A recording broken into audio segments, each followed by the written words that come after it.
It's clear that the past set of efforts have not succeeded. I am a believer in diplomacy, and I am open to new methods of trying to accomplish the consistent objective that we have of full denuclearization. I think the question is, are we walking in prepared? Are we walking in with our allies behind us? Are we in a position to understand that one meeting, it's not going to be one and done. This is the start of a serious negotiating process.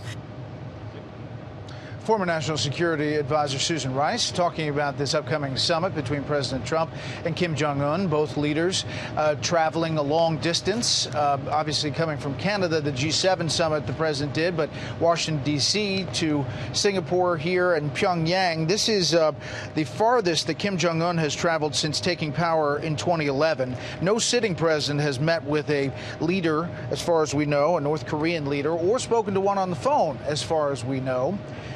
What about the expectations here, and what are the possibilities? Let's bring in our panel from D.C. Molly Hemingway, senior editor at The Federalist, Susan Page, Washington bureau chief at USA Today, and Tom Rogan, commentary writer for The Washington Examiner. Tom, I think that there has been a setting of expectations, a little bit of saying this could be the first of several summits. What are your thoughts heading into Tuesday?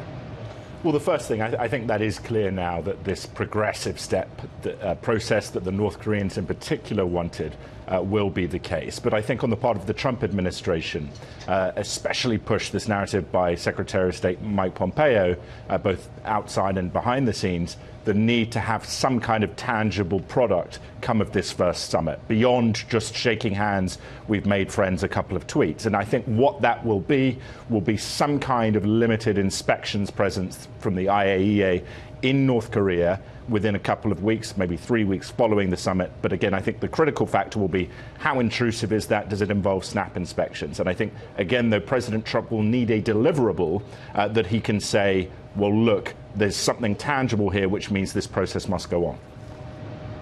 Yeah, Susan?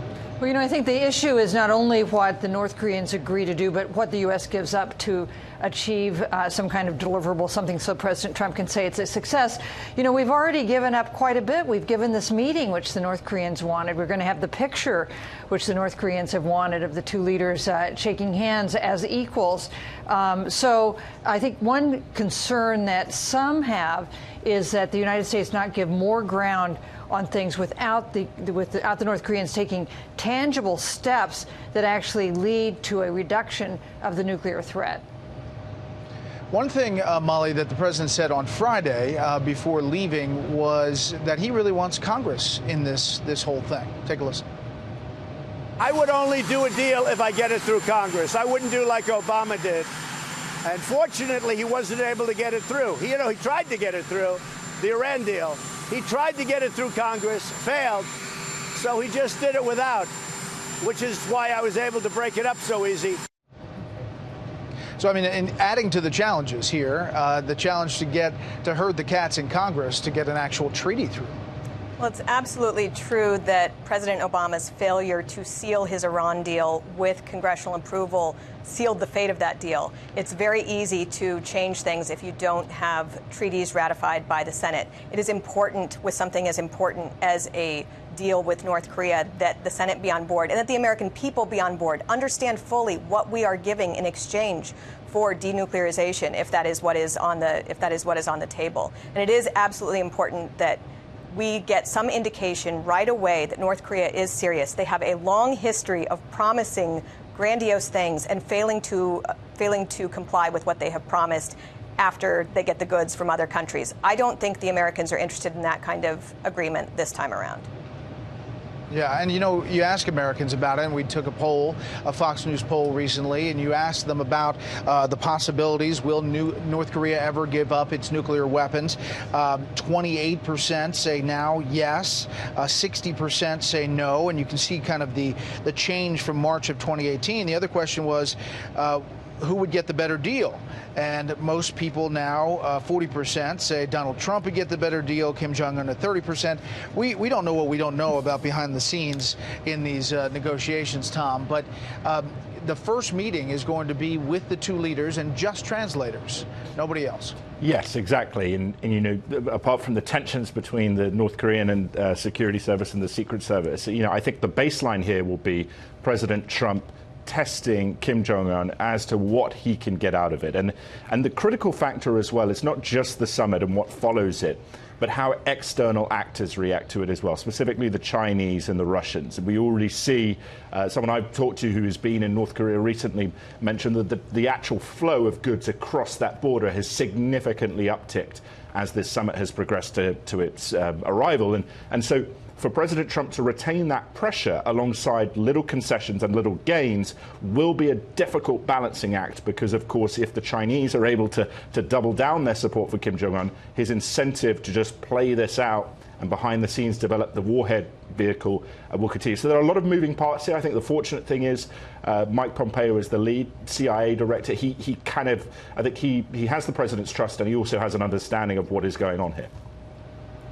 You know, Susan, I have heard anecdotally that Kim Jong Un has expressed a need and a want for investment in this country, in North Korea, and even hotels along the coastline, and has kind of mused about that in meetings. The question is getting from one point to the next. Yeah, having a McDonald's in downtown Pyongyang, that would be something perhaps he'd be interested in. Well, I think we're counting on that. I think that when you hear President Trump talk about why North Korea may be willing to give up its nukes, and there's a lot of skepticism about that, it's because it could draw the kind of investment and development that would make things better for their people. You know, Molly made a good point, which is that North Korea has a history of reneging on the deals that they've made since 1994. I wonder if the United States is going to face more questions than usual this time around because the Iran deal was reached by the previous administration and is now unraveling, and even because of the summit, the G7 summit, the sense that the United States signed on to a communique, and after being unhappy about a news conference, then unsigned the communique. And I'll be curious to see if that raises any questions across the table about whether they can count on the United States to live up to a deal that's reached. Well, as I mentioned with the previous group here in Singapore, Molly, I mean, it sends two signals. One, maybe he's not going to follow through on some communique, but two, he'd get up from the table if it's not the deal and listens to some leader say something that he doesn't like.